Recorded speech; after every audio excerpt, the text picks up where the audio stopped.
Okay, let's dive into this explainer. If you've ever felt like building a lean, muscular physique takes some kind of magic trick, or maybe a winning ticket in the genetic lottery, well, I've got some great news for you. We are actually just looking at the literal cellular mechanics of muscle synthesis. Today, we're unpacking a really straightforward biology-based formula. This comes straight from Waqas Yousaf's findings over at Biology Online. He's essentially taken all that endless fitness noise and distilled it down to 10 distinct, highly effective habits that trigger very specific physiological adaptations. To make all of this super efficient and actually actionable for you, we're chunking Yousaf's 10 habits into 4 manageable, interconnected pillars.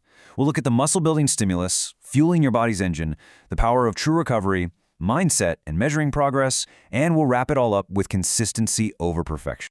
All right, let's kick things off with pillar number 1, the muscle-building stimulus.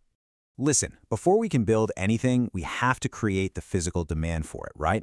According to Yousaf's first habit, this foundational blueprint gets set by committing to 4 to 5 workouts every single week. You're basically drawing up the architectural plans for your physique every time you step foot in the gym. Now, I know it's incredibly tempting to go in there, absolutely annihilate your muscles with maximum intensity, and then, well, feel way too sore or burnt out to go back for a whole week. But what's the biological reality here? Consistency always beats intensity. Regular, steady strength training, especially using compound lifts, provides consistent mechanical tension. And that constant, reliable signal to your central nervous system, that is way more effective at triggering adaptation than just random, sporadic bursts of extreme effort. Now, what's really interesting about this slide is habit 5, progressive overload. See, the human body views muscle as incredibly biologically expensive tissue. It takes a massive amount of calories just to maintain it. So your body is only going to undergo hypertrophy if the nervous system detects an absolutely unavoidable environmental demand. You literally have to deliberately challenge your muscles beyond their current comfort zone by gradually upping your weights or your reps. Think about it. If you lift the exact same weight for the exact same reps week after week, your body has absolutely zero biological reason to synthesize new, metabolically expensive muscle tissue. It just doesn't need to. Moving right along to pillar 2, fueling your body's engine. So you can have the absolute best architectural blueprint in the world, but if you don't provide the exact raw materials required for construction, absolutely nothing gets built. That effort you're putting in during the stimulus phase, it relies completely on habit 2, balanced nutrition. To build that lean physique, you've got to source lean proteins, complex carbs, and healthy fats from whole foods. And hey, it isn't just about perfectly hitting your macros. You have to actively avoid junk food and processed sugar. Why? Because processed sugars create systemic inflammation, and that literally competes directly with your muscle repair process. You definitely do not want your body fighting off inflammation when it should be busy synthesizing new tissue. It's also deeply about optimizing when those materials actually arrive. If we combine habits 6 and 8, we see exactly how timing and micronutrients act together to optimize your biological engine. Eating protein every 3 to 4 hours keeps this nice, steady stream of amino acids flowing in your bloodstream, which prevents muscle breakdown. And that post-workout meal combining protein and carbs, man, that kicks your glycogen replenishment and your immediate recovery right into high gear. On top of all that, the vitamins and minerals you get from fruits, vegetables, and nuts, they act like the literal spark plugs for your metabolism, making sure all those cellular recovery processes are running at absolute peak efficiency. Then we've got habit 3, hydration. The daily target here is up to 10 glasses of water, and here is a totally fascinating physiological reason why. Your muscle tissue is roughly 75% water. Think about that. Just a mere 2% drop in your hydration can absolutely plummet your strength output in the gym and bring protein synthesis to a grinding halt. If your cellular environment is dried out, the engine just cannot perform the intense biological tasks required to build muscle. It doesn't matter how perfect your diet is. Okay, let's shift gears to pillar 3, the power of true recovery. For habit 4, we are aiming for up to 8 hours of deep sleep every single night. And here's a massive paradigm shift for you. Muscle is not built in the gym. Seriously, the gym is just where you break the muscle down. The actual building, the synthesis of new tissue, happens in bed and on your couch. Deep, slow-wave sleep is this critical biological event where your body gets its largest pulse of natural human growth hormone. So if you're constantly cutting your sleep short, you are literally cutting off your body's primary golden window for muscle synthesis. So, the crucial point is that muscles grow during recovery, not during training.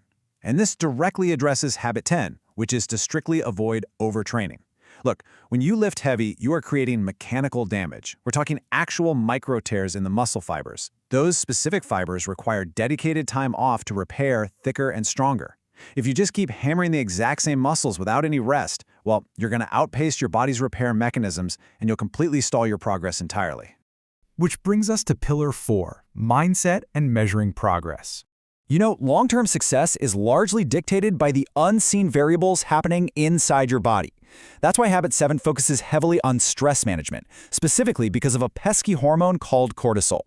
When you're highly stressed out, whether that's from work, life, or, like we just talked about, overtraining, your cortisol levels stay elevated. Biologically speaking, chronic cortisol doesn't just signal your body to store fat, it actually increases protein breakdown. It's a state known as catabolism, and it is the absolute biological enemy of muscle growth.